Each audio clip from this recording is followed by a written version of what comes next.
Go ahead, take some. It's warm. Thank you, sir. We are so hungry. April 1945. A muddy prison camp near Koblenz, Germany. 34 German women sat on wooden benches. Their uniforms were torn. Their faces were hollow. They had not eaten a real meal in weeks. Then an American soldier walked up and handed them something yellow. Corn. Grilled corn cobs dripping with butter. The women stared in horror. One of them whispered, "They are feeding us pig food." Another said, "This is what animals eat." They refused to touch it. They pushed their trays away. Some women looked like they wanted to cry. But here is the strange part. Within 1 hour, these same women were laughing. They were licking butter from their fingers. They were asking for more. What happened in that 1 hour? What made them change their minds so quickly? And why did a simple cob of corn shatter everything they believed about their American enemy? This story is not in your history books, but it is true. It is a story about war, about food, and about the moment when two worlds collided over a dinner plate. Stay with me until the end, because what these women discovered will surprise you. And what they carried home after the war, that will change how you think about enemies, about propaganda, and about the power of a shared meal. If you love real stories from history, hit that subscribe button right now. Help us bring more forgotten stories like this one to life. Tap the like button to support this channel and watch until the very end, because the best part of this story is still coming. Now, let us go back to April 1945. The war was almost over. Germany was falling, and 34 women were about to learn that everything they believed was a lie. It all started with a cob of corn. The spring of 1945 did not arrive gently in Germany. It came with the grinding roar of Sherman tanks, the distant percussion of artillery barges, and the acrid stench of burning cities that hung in the air for miles. By March, the Western Allies had crossed the Rhine. By April, the Reich was hemorrhaging territory faster than its commanders could redraw their maps. And caught in the current of this collapse were thousands of women, not soldiers in the traditional sense, not combatants, but uniformed members of the German war machine nonetheless, Luftwaffe communications auxiliaries, Wehrmacht telephone operators, anti-aircraft battery helpers, military nurses, and administrative clerks. Women who had signed up or been conscripted to free men for the front lines. Women who had believed, many of them, that they would never see the enemy face to face. By April 1945, an estimated 500,000 German women were serving in military auxiliary roles across the Reich. Of these, approximately 12,000 to 15,000 would be captured by American forces in the war's final weeks. Annalise Brenny was one of them, 23 years old, a signals auxiliary stationed near Cologne. She had spent the war routing communications through a switchboard in a concrete bunker that smelled of copper wiring and stale cigarette smoke. She had never fired a weapon. She had never seen a dead body until the bombing raids began. On April 7th, her unit received orders to retreat eastward. By April 9th, those orders were meaningless. American infantry had encircled their position. Annalise and 33 other women surrendered in a muddy farmyard, their hands raised, their gray-blue auxiliary uniforms splattered with the filth of roads they had walked for 3 days straight. "I thought they would shoot us," she would later recall in a 1987 interview with the German oral history project Stimmen des Generation. "That is what we had been told, that the Americans were barbarians, that they would not spare women. They were not shot." Instead, a young American sergeant with a drawing accent she could not place, Staff Sergeant Virgil Thibodeau, Caucasian from Lafayette, Louisiana, gestured for them to sit beside a hedgerow while his men secured the farmhouse. He offered them water from his own canteen. Annalise noticed his hands were steady, his voice calm. There was no malice in his eyes. The paradox struck her immediately. This was the enemy. This soft-spoken man who smelled of tobacco and machine oil, who handed out cantons as if they were guests rather than prisoners. Elsewhere across the collapsing front, similar scenes unfolded. Wald Pfeiffer, Troy to her friends, was captured near Aachen, a sharp-tongued telephone operator from Berlin. She had spent the final weeks of the war convinced that surrender meant execution. When American soldiers instead handed her a blanket and a tin cup of coffee, she wept. She could not understand it. Alfred Lateran, 19 years old, an anti-aircraft helper who had spent months cranking rangefinders while bombers droned overhead, was captured outside Frankfurt. She weighed barely 980 pounds. She had not eaten a full meal in 11 days. When the Americans loaded her onto a truck bound for a transit camp, she was too weak to climb the tailgate. A black American soldier, technician 5th grade Woodrow Pettigrew, lifted her up as gently as if she were his own sister. I did not know what to feel, Alfred later wrote in a letter to her niece decades after the war. Gratitude, shame. I had been taught to hate these people, and here one was carrying me. The women were transported to temporary processing camps, former Wehrmacht barracks, requisition schools, fenced compounds in liberated towns. The camps were crowded, chaotic, and smelled of rain-soaked canvas and disinfectant. But they were not death camps. They were not starvation camps. They were holding facilities run by an army that had supply lines stretching back across the Atlantic Ocean, and those supply lines carried things the German women had not seen in years. Coffee, sugar, flour, powdered eggs, tinned meat, and corn. Bright golden American corn. The women did not know it yet, but what awaited them at the American field kitchens would challenge everything they had been taught about their captives and about themselves. The German women had no idea what fed them. They saw only the end result. Hot meals served 3 times a day. Fresh bread, real coffee, not the bitter acorn substitutes they had choked down for years. Meat that was not horse meat or mystery rations, stamped with codes they could not read. But behind every meal was a machine so vast, so powerful, that it reshaped modern warfare itself. The United States military supply system in 1945 was the largest logistical operation in human history. Every day, American forces in Europe consumed 800,000 tons of supplies, food, fuel, ammunition, medicine, clothing, all of it shipped across the Atlantic, unloaded at ports in France and Belgium, then trucked or trained hundreds of miles to the front lines. By April 1945, the U.S. Army operated more than 240,000 trucks in Europe alone. The famous Red Bull Express, a convoy system that ran day and night, moved 12,500 tons of supplies every 24 hours at its peak, and prisoners of war were fed from the same kitchens as American soldiers. This was not kindness. It was doctrine. The Geneva Convention required it. But more than that, General Dwight Eisenhower understood something his enemies did not. Well-fed prisoners did not riot. They did not attempt mass escapes. They did not spread typhus or dysentery through overcrowded camps. Feeding prisoners was strategic. It was efficient, and it sent a message. Corporal Empt Lindqvist, a Swedish-American supply clerk from Minnesota, wrote home to his wife in late April 1945. His letter, preserved in the Minnesota Historical Society archives, described the scene at a transit camp near Koblenz. We unloaded 6 truckloads of rations today. Canned beef, powdered milk, flour, coffee, sugar, and 200 crates of Iowa corn. The German prisoners stared like we had delivered gold bars. One of their officers asked me if this was food for the guards. I told him, "No, it's for everyone." He did not believe me. The field kitchens operated like assembly lines. Private First Class Lester Szymanski, a Nebraska farm boy assigned to the 3rd Armored Division's mess unit, worked 14-hour shifts.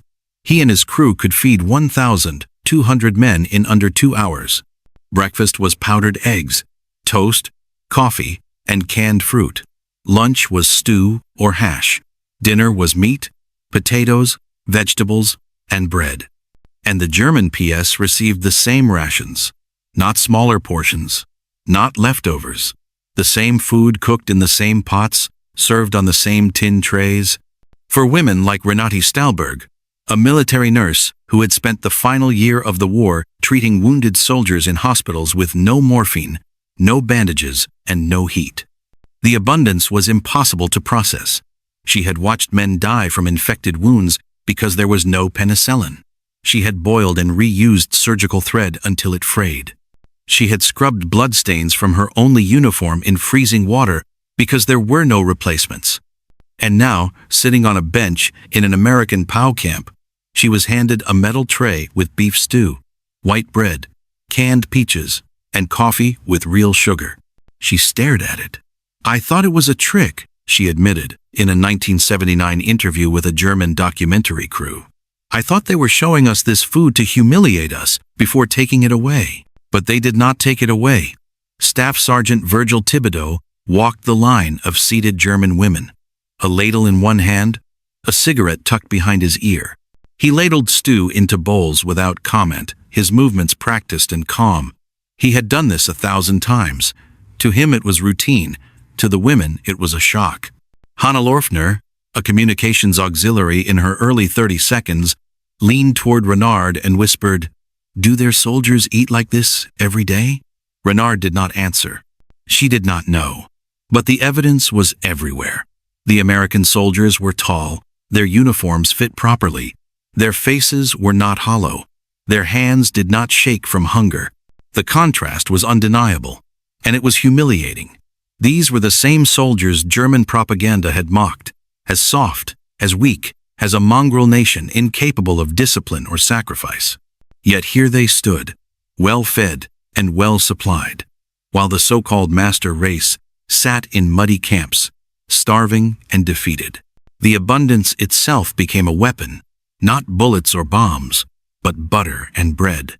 The sheer scale of American production overwhelmed the senses. It dismantled certainty.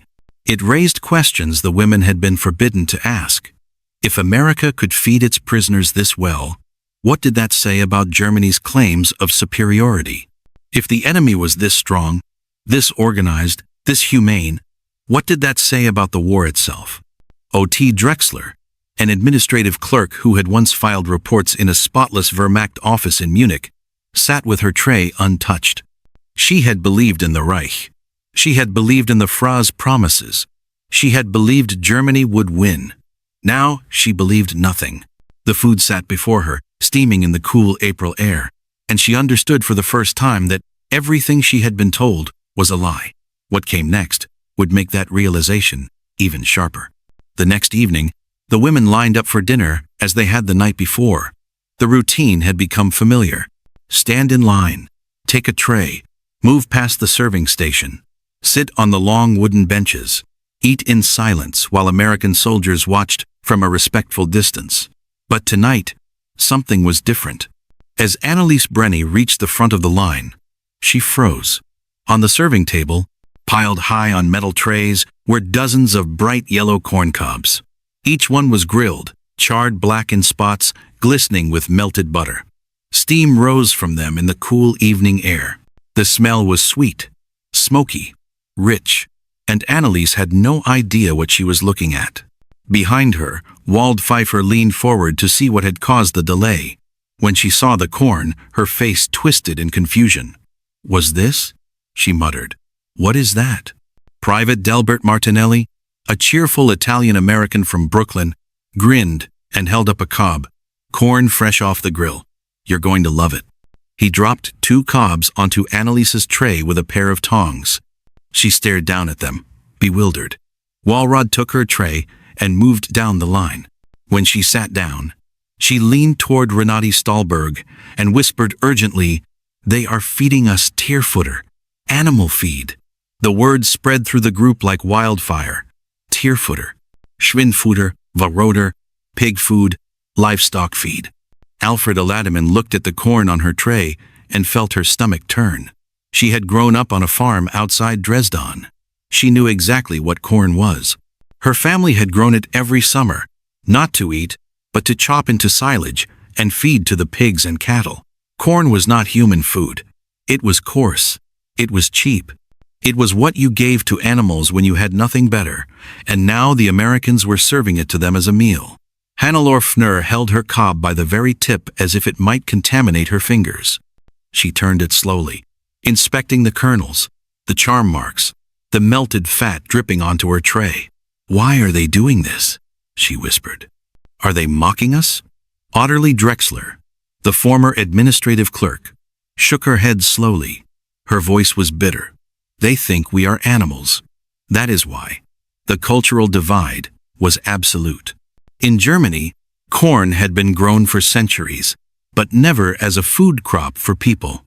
It was called mice, and it was animal fodder. German farmers planted it, chopped it green, packed it into silos, and fed it to livestock through the winter. No respectable German family would sit down to eat corn. It was unthinkable, but in the United States, corn was a staple. By 1945, American farmers produced over 3 billion bushels of corn annually. Sweet corn, the kind meant for human consumption, was grilled at summer picnics, boiled at family dinners, served at state fairs and church socials. It was as American as apple pie. To a boy from Iowa or Nebraska, grilled corn was childhood. It was summer evenings and backyard barbecues. It was normal. To a woman from Berlin or Munich, it was livestock feed. Private Lester Szymanski, the Nebraska farm boy working the grill, noticed the women were not eating. They sat in rows on the benches, trays in front of them, corn untouched. He walked over to Staff Sergeant Thibodeau. "Sarge, they're not eating the corn." Thibodeau glanced over. He saw 34 women staring at their trays like they had been served poison. He chuckled. "They don't know what it is. Should I explain? Won't help. Show them." Lester grabbed a cob from the grill, walked to the nearest table, and stood in front of the women. He made eye contact with Anneliese, smiled broadly, and took an enormous bite. He chewed slowly, theatrically. Butter ran down his chin. He grinned. "See? It's good." The women did not move. Anneliese looked at Waltraud. Walrod looked at Renate. Renate looked at Hannelore. No one wanted to be first. Mechild Weidman, a former barracks supervisor in her late 30s, folded her arms across her chest. "I will not eat pig food." Elfried, the youngest, stared at her cob. She was hungry. She had been hungry for months, but the idea of eating animal feed, of lowering herself to that, made her throat tighten. Across the compound, Corporal EMTT Linkst watched the scene unfold. He had seen this before with other German PS. The shock, the refusal, the stubborn pride. He pulled out his notebook and wrote a single line. "They think we are feeding them livestock rations. They have no idea this is what we eat at home." The corn sat on the trays, cooling in the evening air. The butter began to congeal. The charm marks no longer steamed, and still no one took a bite. The American soldiers exchanged glances.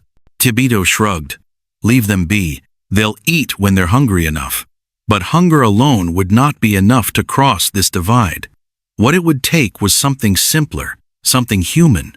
Curiosity. The evening air grew cooler. Shadows stretched across the camp as the sun dropped behind the tree. The women sat on rough wooden benches, their metal trays before them, the yellow corn cobs growing cold. Nobody moved to eat. Anneliese Brenny held her tray on her lap. She could feel the warmth fading from the corn. The butter had begun to harden into pale streaks across the kernels. The smoky smell still drifted up to her nose, sweet and unfamiliar. She was hungry, desperately hungry. For months, she had survived on watered-down soup, stale bread, and whatever scraps she could find. She had eaten turnips, so rotten they made her gag. She had chewed on dried peas until her jaw ached. She had gone days without anything solid in her stomach, and now real food sat in front of her. But it was corn, animal feed, pig food around her. The other women whispered in German. Waldpfeifer shook her head in disgust. "I would rather starve." Mecht Witterman pushed her tray away. "This is an insult." O.T. Drexler stared at her corn with cold eyes. "They are treating us like livestock." Only Alfred Latterman said nothing. She was too hungry to speak, too hungry to care about dignity. She stared at the corn like a starving dog staring at a bone. Across the compound, the American soldiers finished their own meals. They ate the same corn, the same rations with no hesitation. Private Lester Shemansky gnawed on a cob while laughing at something Private Martinelli said. Staff Sergeant Thibodeau wiped butter from his chin with the back of his hand. They were not pretending. They genuinely enjoyed this food. Annalise watched them carefully. She thought about the war, about the speeches, about everything she had been told. Germans were the master race. Americans were primitive, uncultured, inferior. They were mongrels who ate garbage and could not build a civilization. Yet here they were, strong, healthy, well-fed, and here she was, starving, defeated, sitting in the mud. Who was inferior? Now the question burned in her mind. She looked down at the corn again. The kernels gleamed in the fading light. The char marks from the grill made patterns across the surface. It did not look like animal feed. It looked like food, real food. Her stomach growled loudly. Walrod glanced at her. Annalise made a decision. She picked up the cob. It was heavier than she expected, slippery with butter. She brought it to her lips. Then she stopped. What if she was wrong? What if it tasted like cattle feed? What if the others laughed at her? She thought about her grandmother who had taught her that corn was not fit for people. She thought about her mother who would have been horrified to see her daughter eating from a pig trough. But her grandmother was not here. Her mother was not here. Only hunger was here. Annalise closed her eyes and bit down. The taste exploded across her tongue. Sweetness. Rich, natural sweetness, unlike anything she had experienced in years. The kernels were tender and juicy, bursting with flavor as she chewed. The butter added a creamy richness. The char from the grill gave it a smoky depth that made her mouth water for more. Her eyes flew open. This was not pig food. This was delicious. She took another bite, bigger this time, then another. She could not stop herself. Walrod was staring at her. "What are you doing?" Annalise did not answer. She kept eating. Walrod watched for a long moment. Then slowly she picked up her own cob. She sniffed it suspiciously. She touched her tongue to a single kernel. Her eyebrows rose. She took a real bite, chewed, swallowed. "My God," she whispered. "My God." Within seconds, others followed. Alfred grabbed her corn and devoured it, like she had not eaten in months. Renette Stahlberg took careful, measured bites, savoring each one. Hannelore Fichtner ate with tears running down her cheeks. Tears of relief, of exhaustion, of shame. Even Meekhild Wiedermann, who had pushed her tray away, quietly pulled it back and began to eat. Only Eudeli Drexler hesitated. She watched the others for a full minute. Then, without expression, she lifted her corn and bit into it. Her face did not change, but she finished both cobs without stopping. The compound fell quiet, except for the sound of chewing. Private Martinelli nudged Lester Szymanski. "Hey, look, they're eating it." Lester grinned. "Told you would." Staff Sergeant Thibodeau lit a cigarette and watched the scene with quiet satisfaction. Same thing happened with the last group. Germans always think corn is for pigs. Then they taste it. He exhaled smoke into the evening air. Give them an hour. They'll be asking for seconds. He was right. Before the sun fully set, Alfredi walked back to the serving line. She held her empty tray and pointed at the remaining corn. Her eyes asked the question her words could not. Private Martinelli loaded 2 more cobs onto her tray. "Eat up, sweetheart. There's plenty." She nodded gratefully and returned to her seat. Annalise watched her go.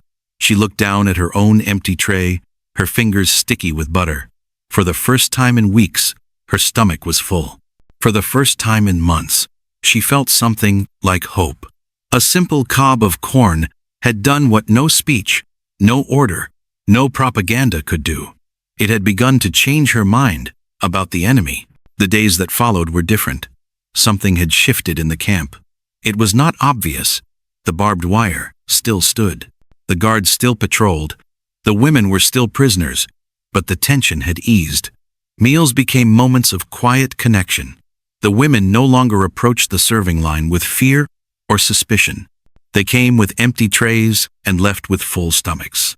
Some even nodded at the American cooks. A few attempted small words in broken English. "Thank you. Good. More, please." The Americans responded with smiles and extra portions. Corporal Empt Linkfist noticed the change first. He had been stationed at POW camps before, processing captured Wehrmacht soldiers and SS officers. Those men had been sullen, hostile, defiant even in defeat. These women were different. They were tired. They were broken, but they were not angry. Lindfist wrote in his journal on April 20th, 1945. "The German women have stopped treating us like enemies. I do not know when it happened exactly. Maybe it was the corn. Maybe it was the coffee. But something changed. Yesterday, one of them asked me about my family. She wanted to know if I had children. I showed her a photograph of my son. She smiled and said he looked healthy. That was all, but it felt like something important." Food became a language both sides could speak. Staff Sergeant Virgil Thibodeau understood this instinctively. He had grown up in Louisiana, where meals were sacred. His mother had taught him that you could learn more about a person over a bowl of gumbo than through 100 conversations. He applied this wisdom to the camp. When new supplies arrived, he made sure the German women saw them being unloaded. Crates of vegetables, sacks of flour, tins of meat, bags of real coffee beans. He wanted them to understand that this abundance was not temporary. It was constant. It was American. One afternoon, Annalise Brainy approached the field kitchen during preparation time. She stood at a respectful distance watching Private Lester Szymanski work the grill. Lester noticed her and waved her closer. She hesitated, then walked over. He pointed at the corn lined up beside the grill, then at the fire, then made a rotating gesture with his hand. She understood he was offering to teach her.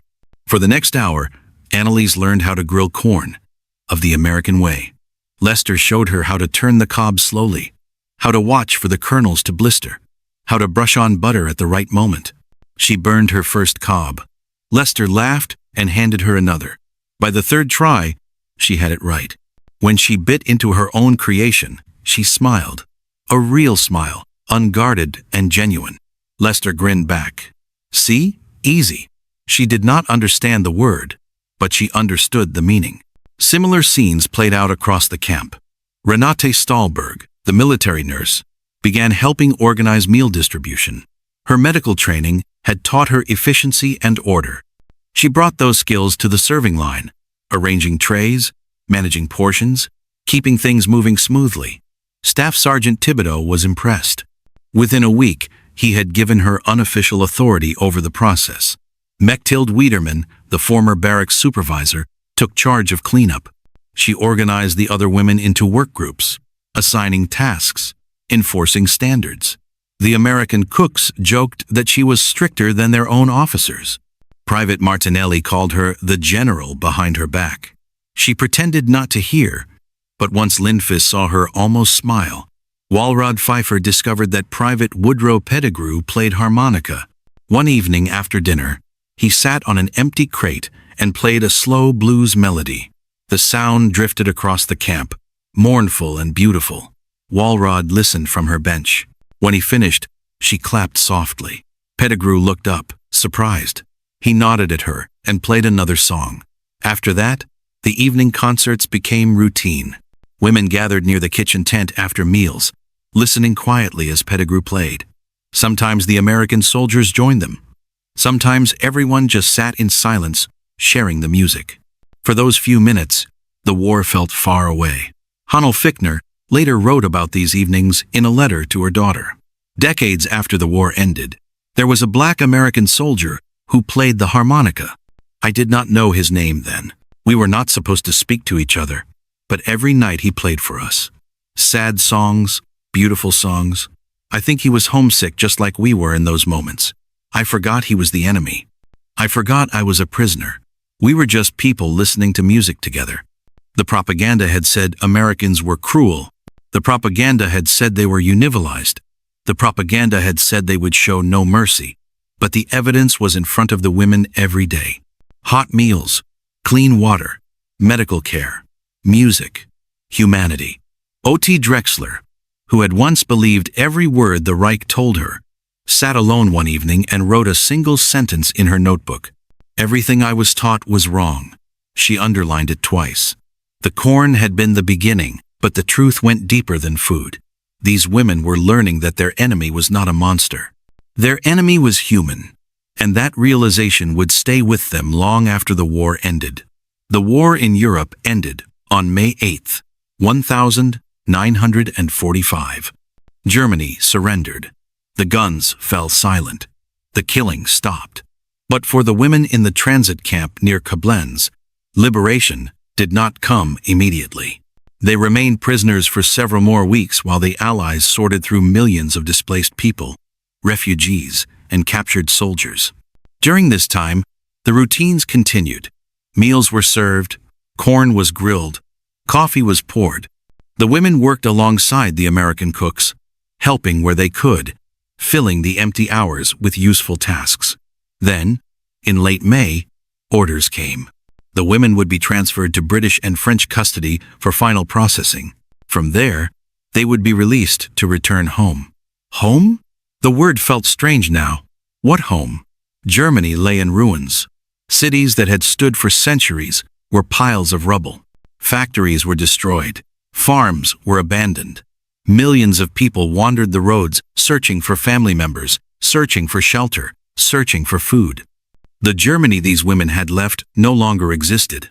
On the morning of their transfer, the women gathered their few belongings and lined up near the camp gate. American trucks waited to take them to the next processing center.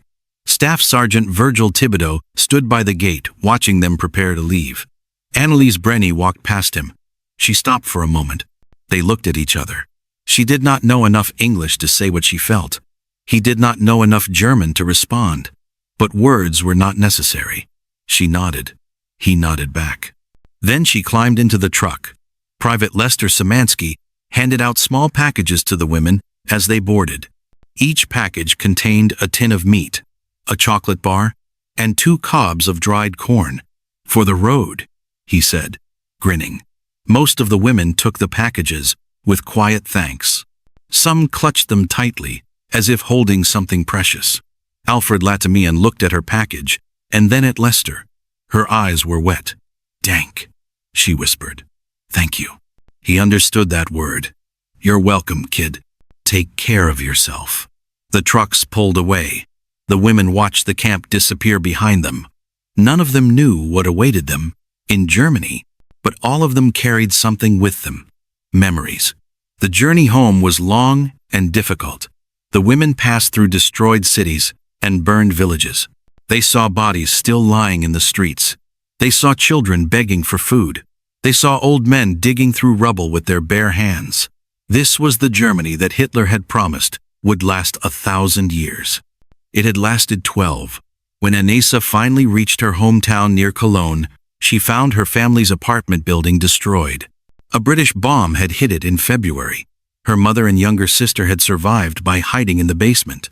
Her father had not. She did not cry. She had no tears left. But that night, sitting in a temporary shelter with her mother, she told the story of the American camp. She described the food, the abundance, the kindness of the soldiers, and she told her mother about the corn. They grilled it over open flames. She said it was sweet and soft, nothing like what we feed to pigs. It was delicious. Her mother listened in silence. I do not understand, her mother finally said. Why would they treat prisoners so well? Anneliese thought about Corporal Lindekes' answer. Because it was right. Similar conversations happened across Germany in the months that followed.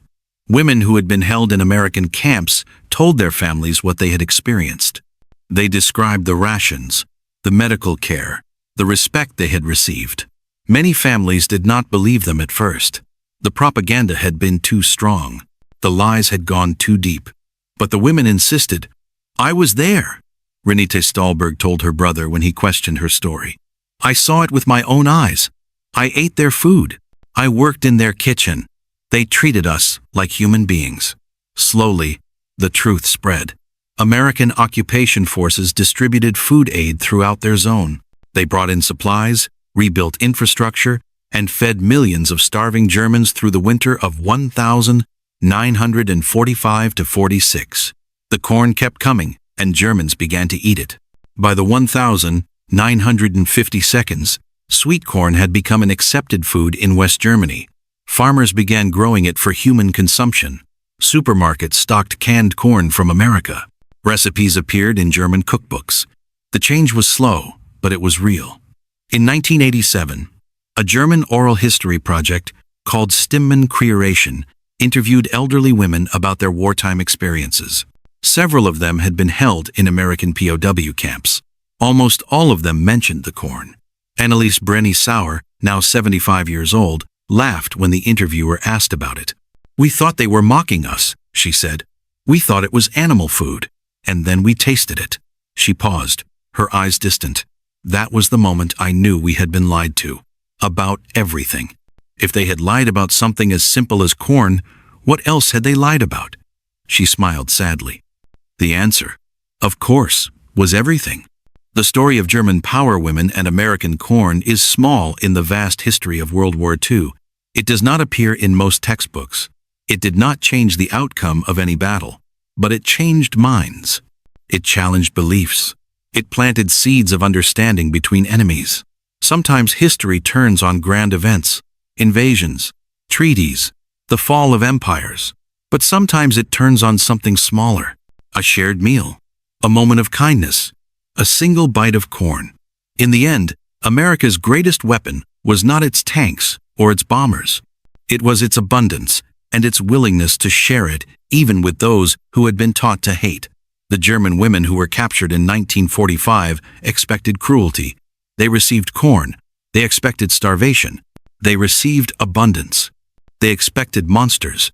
They found men, tired, homesick men who shared their food without hesitation. This was not propaganda. This was reality.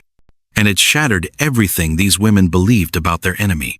Decades later, when they told their grandchildren about the war, many of them remembered the same moment. The bright yellow cobs, the melted butter, the shock of sweetness on their tongues. They had been taught that Americans were primitive. They learned that Americans were generous. They had been taught that corn was for animals. They learned that it was delicious. And in learning these small truths, they began to unlearn the great lies. Sometimes peace does not begin with treaties or surrenders. Sometimes it begins with something simpler, a shared meal, an open hand, a single bite of corn.